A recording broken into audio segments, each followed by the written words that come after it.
C'est l'heure du rendez-vous avec vos experts Serre France Maine-et-Loire sur Oxygène Radio. Et j'accueille Michel Besançon, directeur général adjoint du Serre France Maine-et-Loire. Bonjour Michel. Bonjour Laurent. Alors en période de crise, certains commerces sont actuellement fermés, ce qui pose évidemment un souci pour les stocks, je pense notamment aux magasins d'habillement.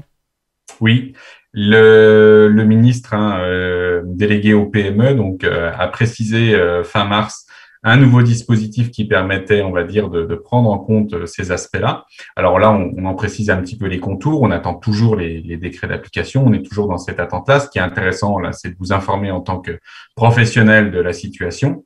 Donc, c'est évidemment tous les magasins de vêtements, de chaussures, de maroquinerie, de sport qui sont concernés.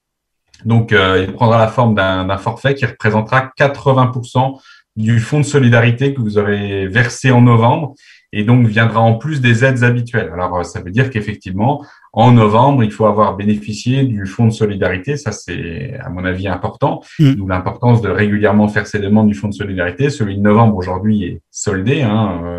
Et donc, si vous n'avez pas fait les demandes, à mon avis, il va se poser une question. Et donc, il concerne les entreprises de moins de 50 salariés. Donc, les très grandes enseignes ne sont pas concernées par cette aide. Et le montant s'élèvera à 8 000 € maximum. Donc, ce que l'on sait, c'est qu'il sera mis en place en avril, je pense peut-être début mai, pour pouvoir bénéficier de cette aide. Donc, on reprécisera probablement les modalités, mais ça veut dire que si vous êtes un professionnel de la chaussure, du vêtement et autres, vous allez pouvoir bénéficier de cette aide. On attend les précisions, les modalités que vous pourrez retrouver sur notre site internet si vous le souhaitez. Un avis sur le sujet, parce qu'on sait que le mois d'avril est souvent un mois important, je pense à l'habillement notamment. C'est aussi le mois où en fin de mois on doit commencer à payer les premiers stocks. C'est évidemment très compliqué.